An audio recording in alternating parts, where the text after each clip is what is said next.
Thank you. Hello, boys. We're in here. And over there too. Let me put it on this computer here. You want to put it, yeah. I was going to say, I can't really see anything right now, boss man. Button. I see the button? Right. No. Oh, I got you, don't worry. Oh, I got it. Here, I got it. Oh, thanks. I'm sorry. Oh, thanks. It's all right. Why does my name come last in this? I didn't agree to that. Wait, JJ and Weapon. Yeah, got both of them. That's a powerful duo. We do in Scriff. Imagine if Scriff was there too. Would be too powerful. We'd be way too powerful. We Too wouldn't much miss observation. anything. We would be so overwhelmed by the amount of observation that is happening that we would actually go mad. 3 observers, 3 lanes. Literally impossible to miss something. Literally impossible. All right, well, here we are. We got T-Gov on a game with a Spirit Breaker, which means that we're going to have all the insights. And then we've got Jenkins, our local degenerate, who's going to Pick a hero for me. Give me a hero. We will go with the Underlord, the dump truck. No, God. Oh, yeah. That's boring. You a big boy there. And this will be the game where we don't see an Ags once again on Underlord because the spell, unfortunately, just isn't that good right now. Feels bad, man. Conceptually, really cool. But having this Fiend's Gate, the 2-second channel time on, I think it's like a 4,000 cast range. It should be permanent. It's just No, my word. You should get a permanent portal. a perma portal. Why? Okay.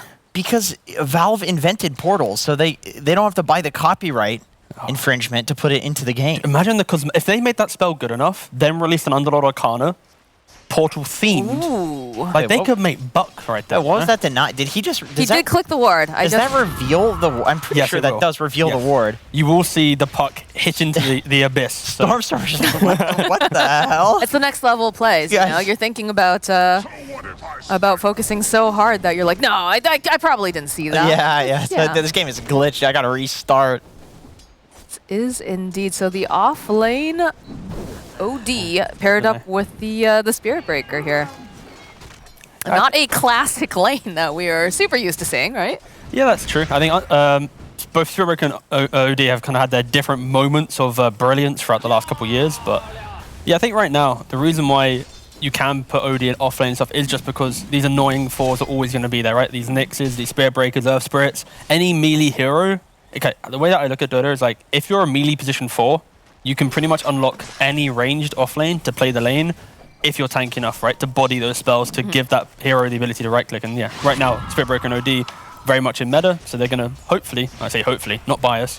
Not try. at all. I mean- You're not known as the Spirit Breaker expert. No, not at all. But No. it needs to get a couple wins under the belt, but not too many wins to be nerfed. You see the exact same concept with 5s and carries. Like you'll often have something like this, Wraith King plus like a Disruptor or maybe like a Grimstroke, where the Wraith King will run in and tank all of the spells, and the Disruptor or Grimstroke just buys a bunch of salves and like uses them as a meat shield and then casts their spells from behind, because it's just more efficient to have it like that. Have the tanky hero in front and then have the other hero buying regen. Or in the case of Spirit Breaker, he just literally TPs to Fountain. He's actually one of the best meat shields in the game because of that. It's a super underrated component to the hero, I think. For laning, that is. Yeah, currently focused on Mastermind in mid as well. I think last week he did struggle a little bit, kind of getting his, I guess, entry to the game. He was playing Storm Spirit. I remember during the cast and also in the panel, the idea of the itemization that you go to try and maximize your entry. He was going for, let's say, Sand and Kaya on Storm Spirit, more of like a pub-style build, not going for a quicker BKB, kind of missed some of his timings and disjointed his team's ability to come back into the game. Like He did have a good early game, though. Exactly, Like, yeah. he set up for his team in the lanes, but then didn't really scale. Yeah, exactly that, yeah. I like that he always goes for a Soul Ring, and he gets really active in the side lanes. One thing with Ghost Frogs is they make really good moves from what I've seen in the mid-game. They're really good at playing around like that first big item timing. They almost, or from what we saw in the previous series, they got something huge off of that in both games. But the problem is like they tend to lose their side lanes, which, yeah, they're kind of, well, they're doing okay in the lanes. They're This doing is fine. not It's bad. hard to tell this early, but in those previous games, they lost their side lanes. And then there was like one late game fight that just turned the entire game around, and they kind of chain fed. Ooh, Katomi. They seem like a team that, like, if they can be more disciplined, they can be really good. Like, to me, they look like a team that has really obvious potential. I mean, that comes from like the individual skill, right? And the fact that, like, Owned Me, he's played on Evil Corporation for like the last like 5 years. And this has been a team that has forever played open qualifiers. They wouldn't ever really qualify, but they'd be like the gatekeepers of the open qualifiers, you know? Like you go against this team, they surprise you in a best of one, and suddenly some European stack of pub stars have been removed from competition, right? And I think you look as well like to Nukamati, the 4 player as well. He's a Finnish player who played on like Havoc Gaming. Like there's so many like small stories of like these lower division players, and hopefully they find their home with Ghost Frogs and actually can push upwards. Because just playing for playing's sake, you're never really gonna get better. And I think that's what we need from DPC, right? These players to just find nuances in the game, or to get beaten by a better team a couple of times, and suddenly they get that kind of oomph and they come back stronger. It's definitely a proving ground, right? It's a proving ground because like we had the same issues within South America. You had the same issues in SCA for quite a while, where you had all these open qualifier stacks, and you'd see these names repeatedly, right, over and over, but they just would be on a different stack every single time. And I think one of the nice things about having the DPC, especially, Olnita's sitting a little low here. Is it going to make it out? Katomi wants that kill. Looks like they're not going to be able to quite close the gap. But, that is one of the benefits, is that you are required to have a stable roster. You're required to fix things and figure out what are your weaknesses. How are you going to get better with the stack that you're with, instead of continuously, just being like, oh, well, it's the team's fault. It's not my fault. It's just this didn't work. So it does force them to become better players, I think. What do you think, Jenkins? I think it already looks like they've, my thought process when I was watching the replays was that this is a team that has good players on it. Oh, actually, Crystal's getting, it's Underlord. You're not really going to die to this. And it's an IO. Yeah. I figured that this is a team that has fairly high skilled players on it, and they're going to watch the replays and think the same thoughts as me and better. It's really obvious that they messed up their lanes in those first 2 games. This is a good rotation here from Stormer. He wants Nukamati pretty hard. He'll turn his attention, though, over to Owned Me. And that's going to be the first blood with the first rotation. Oh, Nukamati, ooh! Oh, nice. Stormer knowing exactly the range on that Sonic Wave. Yeah, he thought he was going to hit the 2-man ult initially, then he cancelled it and was like, nah. I got this without my ult. And then, of course, the juicy eye is still in the area, going back for it. But no, yeah, like Stormer, he played on Smashers for a small period of time, and the amount of control he has within the draft, the heroes that he plays, he's extremely aggressive. And I think when he first played for Smashers, he was a little bit more static in his lane, wanting just farm and do the pub thing. I'm the mid lane, I'll try and win the game with my thing. But he is slowly morphing into that pesky mid that will suddenly just run around and do a bit more for the team. I don't know, his Invoker still feels like it's very much, I am just going to do my own thing, guys, hold down the fort, and I'll show up eventually when I'm damn well ready to be there. Yeah. I like this rotation from Mastermind. This is exactly what he did in the previous series that kept Ghost Frogs in the game. I was actually surprised. Oh, you got to hit him again, Mastermind. He's got him. He'll get him. It was definitely, he thought that he was already dead, and he turned away and he's like, oh, he had charges. Okay, all right, we'll go back in. This timing of the Meteor Hammer, though, this could be pretty good, right? Yeah, the nice thing here, though, is you have this Meteor at 6-7 minutes, but the pot comes top. There's no catapult wave, of course. He goes for the kill. It disjoints the flow of the game that an OD wants, right? It's like you buy Meteor Hammer, you're already near the tower, hitting the tower, maybe hitting the carry, just being annoying. So, Mastermind does read that. He goes top. Ensures there's another minute before the OD maybe even goes in at the tower. In that time, puck can farm up, rotate back again. The key thing is, the first 7 to 10 minute part of the game, it needs to be stopping OD from, just playing that clean game. It feels like they should have been apprehensive, or not apprehensive, but anticipatory, right? Like, that Quaff has just made this rotation, that they have their 6s, there's going to be something happening. I'm a little surprised that they weren't more defensive, I guess? For both sides as well. Yeah. Because both sides have some, fairly greedy heroes. OD, really greedy until he gets the Meteor Hammer, obviously more of a mid-style offlaner. You have Wraith King, who wants to just hit jungle. You have Luna, who wants to hit jungle. Then you have these 2 mids that are hugely rune-dependent and very capable of making rotations. In fact, it's where these heroes see the most success. And so, yeah, this is where lane wards are really value, and just having a good sense of the map and having your mid be this guy's missing, be careful, don't die. If you can not die to one of these rotations, it's arguably better than if one of these rotations succeeds. Yeah, and you see how both supports and entity come mid, secure the rune, and then instantly... Katomi? Yeah, just trying to be a bit annoying. I would say that J4 will turn this right back around at him. He's level 6. He's 6, man. He's huge. What the hell? He's taking so much damage from the hits from the Vayne and the creep wave right there. I'm a little surprised. Very sad. And you can see that discipline of entity right there. Either they're out of tips or they've matured a little bit as a team, because that potentially would just be a tip on J4. The bold brazen 9-minute grip next to an OD doesn't really go the way of J4, but that's also something we have to look out for, right? Even though it was a bit of a wild grip there, throughout the entire game itself, if this OD goes for Hammer, Ags, Aetherlyn style build, Ghost Frog's entire kind of game plan is jump that one hero, right? It's Luna going to be right-clicking the hero, a coil, a grip. Other than that, there isn't this bursty damage. So OD, if it's a defensive style of OD, it could also be a big issue. Yeah, I like that. This game, one issue if you're a Ghost Frogs fan is that the last time we saw Entity play, they played against Brame. Crystallis in every game was so far behind, and still they ended up winning a game when he was Wraith King. Like Yataro at TI on Drow behind. Just like 0-5, lowest level on the map. Horrible. And then they still won one of those games. So Crystallis actually has a game this time, and this kind of makes me think Entity might just roll. Whoa. This game But this could be the opposite, right? It could be, what if he has a lead, he gets too confident and he wants to throw it away? I kind of feel like he's like a rank 6 guy, and he's going to be really good playing with the lead. You'd hope so. Knocked J4 a little bit off the mark here with that Meteor Hammer, but got the homie. Puts out a little bit of damage. Has to be careful though, again, it's just sitting way too low and has to hide in the woods.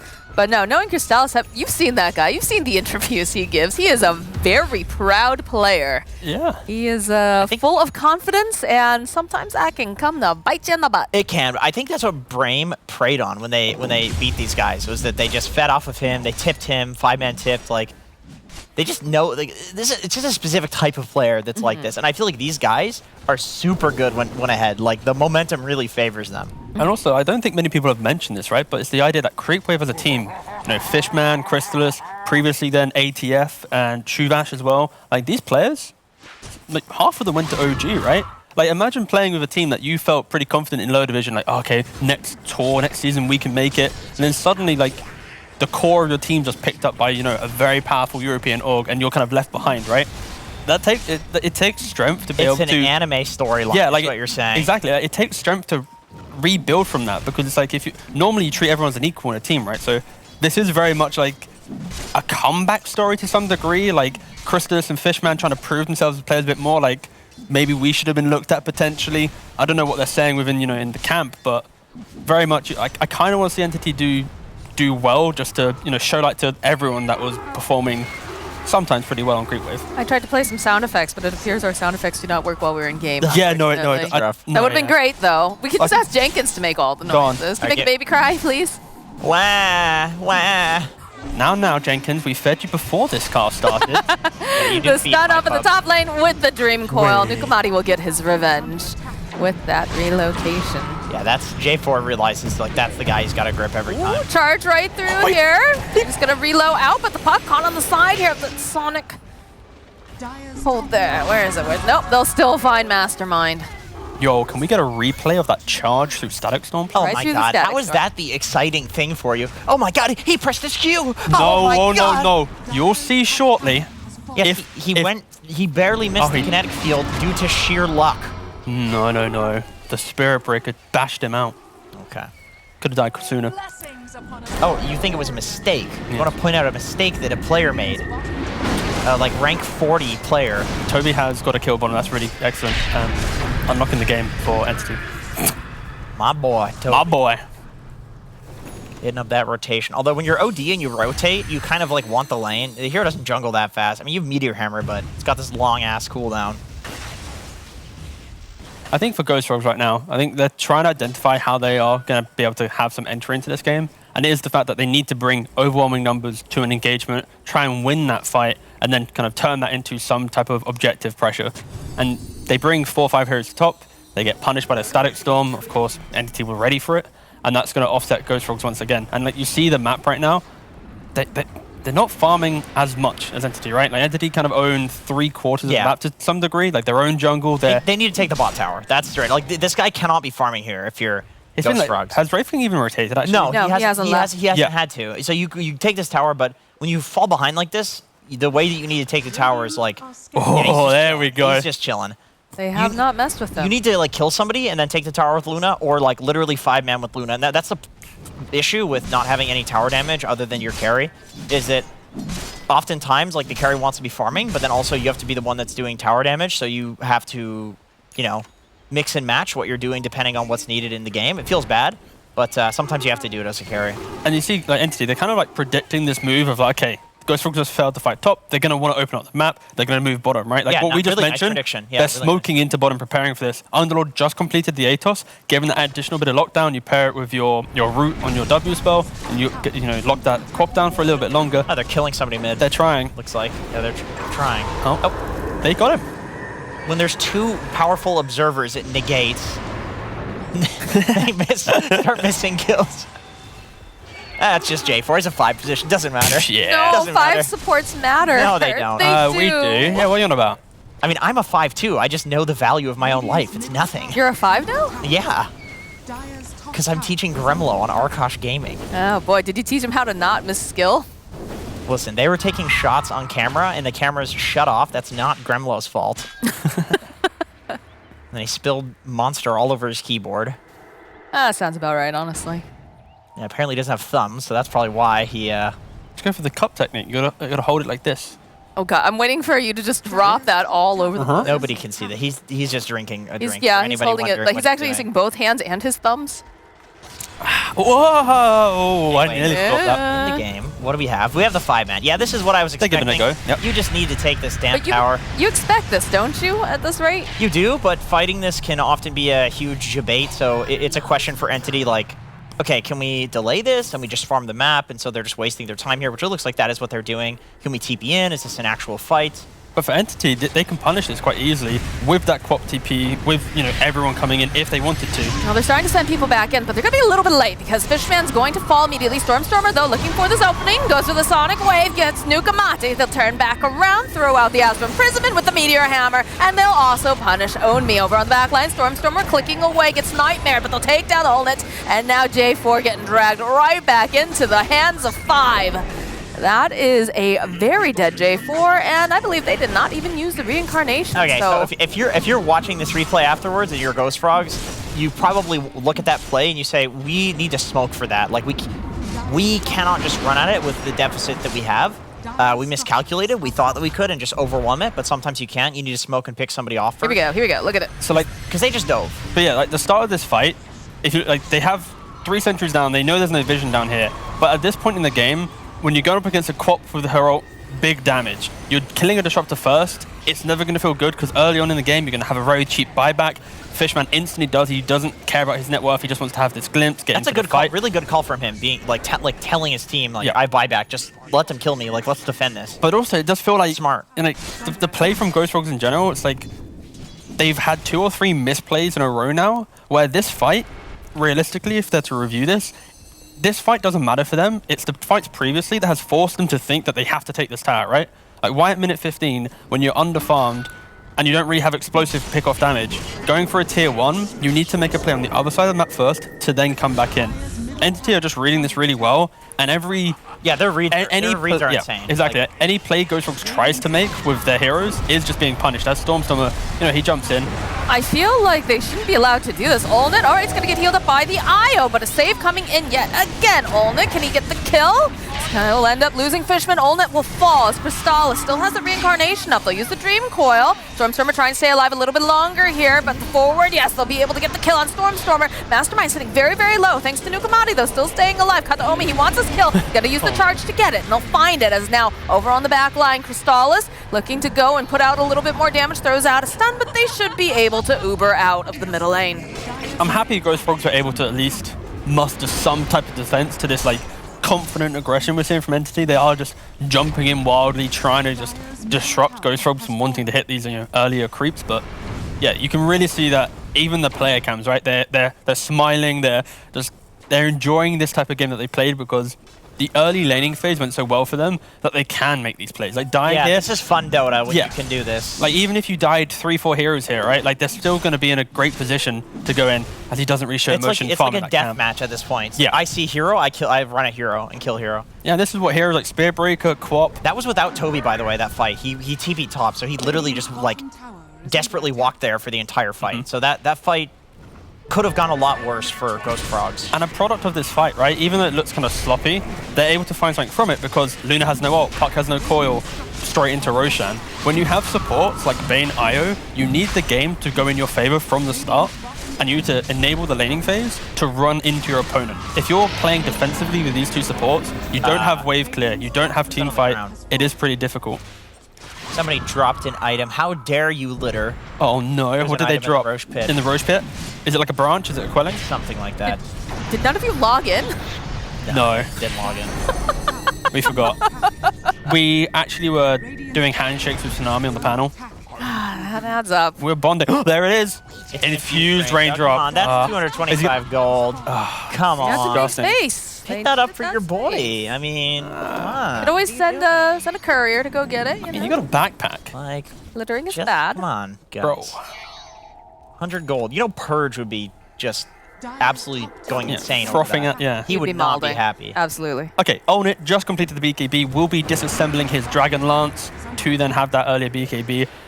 The question is, are Ghost Frogs just going to use this BKB to farm for another 5 minutes, wait out the Aegis, which probably would be the best approach, or are they just going to hope that the over-aggression of Entity, they blinking maybe, and then suddenly the turnaround? But it doesn't even feel like over-aggression, though. It feels like they just kind of wander into them. They're like, yeah, I'll take that. Yeah, like, to be clear, when I say over-aggression, their draft and the start they had, how well they did in the start of this game, they can play like this. They're like, they could get team wiped 3 times in a row and this game still would feel pretty confident for them to play with this style. Split here, Toby. Oh, no, they'll go and they'll drop a Static Storm. And that's just a very dead Aya who's not going to be able to save anyone at all, having to use his BKB to really teleport out. Oof. And that great BKB reveal, unfortunately, now puts Ghost Frogs in a spot corner. bother. Yeah, this is where Entity, if they wanted to, they draw the line. What did you just, a spot bother? A spot of bother, yeah. Oh, a spot of bother. Yeah. Okay. Sorry, I thought it was like a really British phrase. I mean, that's No. A bother is not, a bit it's not British. as British as I expected, but British. it's quite British. Can you Sorry, continue. refer to only using British colloquialisms? Bit of a spot of bother. I've lived in Ukraine for 2 years. Give us some Ukrainian ones It's then. fucking mental. Oh god, my brain just auto goes to bruv and in it just because of Into the Breach last year with their fan packs. I forgot what England's like. I want to see my family. Go back to England. One day I'll see them Yeah, again. go back and see them. So the one thing I want to point out, though, hold on, Mastermind is getting charged at, held into play. It doesn't even, that's just a very dead puck who's supposed to be very, very slippery. But look at this vision coming out from Entity. Like, this is some primo warding that they've got here. They've got so much information with these. They're nicely placed, because you know that they're desperately trying to catch up over on the side of Ghost Frogs. Ghost Frogs, they've put these wards over into the Radiant side for the most part, but they're not spending any time at all in their own jungle because they don't have to. My boy with the 7 wards destroyed. Damn. Shout outs to Fishman. Dota. But that's the thing, right? When you're ahead in a game, it's very, I don't say easy, it's still hard, but it's very comfortable to be able to ward aggressively, control the areas, and get those D wards. Moxie, you mentioned these 2 aggressive wards. This is kind of like the default mechanism of we're under threat, we're under pressure, get these kind of aggressive vision because they don't want to play on their own side of the map, right? But because of Spirit Breaker, because of Quap, this Blink Dagger OD, it feels so uncomfortable farming there. So yeah, right now, the vision of Ghost Frogs is as if there wasn't a Spirit Breaker game. If there wasn't this ability to instantly kill them. You know what, though? I mean, having these, like, That still was have... one hit. Good lord. No, they're still fighting. They're still fighting. They're in. That's a this bit is looking real tough for Olin. It's gonna turn around though, use the Eclipse, but they just back off. Dreamquill's gonna get dropped by Mastermind. He's walking into way too many heroes here. Hoping to get some more damage over onto Fishman. It looks like he's going to escape, although Crystallis, he really wants the glimpse back. Crystallis, you're gonna have to go backwards there, friend, if you want this kill. Mastermind really making them work for it, but eventually the clip comes out, and they'll find the kill. Nukamati, What the hell is going on over here? He's pondering his orb, boys. What is this? They're just engaging in forest combat. Boys, there's another fight that was going on. I should feel bad for Crystallis there. He was chasing down this puck, invisible, like, oh, I'm going to get you. And then Fishman's like, no, he's mine. Yeah, Entity kind of playing with their food right now, just running around 2 BKBs. Oh dear, one? Oh. Okay. Oh, but here's the Here we charge. go. All right, there's a charge, and... Does he high five? Do they high five? No. Oh, does Crystallis high five? Crystallis? Be a boy. No. Go on, be a homie. Whoa. Oh, what? That's hanging. That's a report. Classic Crystallis. And then Olnit without the BKB back into This is mid. Crystallis. This is why Brain was spam tipping you, dude. It's this attitude. The chase, like this Luna didn't get to do literally anything.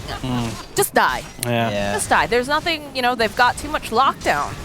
I believe if we double check Spirit Breaker's items, I think he just went Phase Boot Shadow Blade, which is...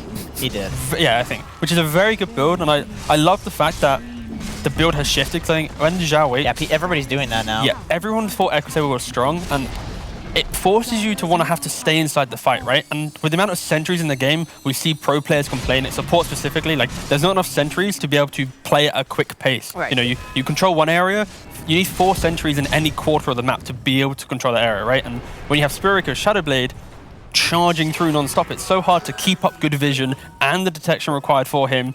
You connect on him, suddenly there's bulldozer. So I love the fact that Phase Shadow Blade, this is, in my opinion, like the best position 4 build that you can go on the hero. I feel like in all roles, it should just become the build. Like, the ability to one-shot creep waves is extremely underrated, and then also, you do it from fog. Like, you do it without being seen, and killing creep waves without being seen is something like Spear Breaker literally could not do before this build. Yeah. And it's so value. Oh, this puck, they knew he was there. And the shard as well, like, you feel so good when you have Shadow Blade be, shard, sorry. The extra 200 damage to break. I'm not sure about this. They brought Nukamati and Olnit over, and that's just the reincarnation IO. There's more coming in here. So there's a BKB, Olnit trying to get the stamina with the Eclipse. Stormstormer finding the IO though on the back lines. You've got the charge coming in. Oh, Olnit, you're not gonna survive this. Yolnit survived this one. Nice. Because he died, D-Governor. Wow. Are you Lacoste? There he is. That's Crystallis. Yeah, that's what I was saying. You can't see a damn thing. They called GG. Oh, they GG called while the GG. camera was on him. He is entering into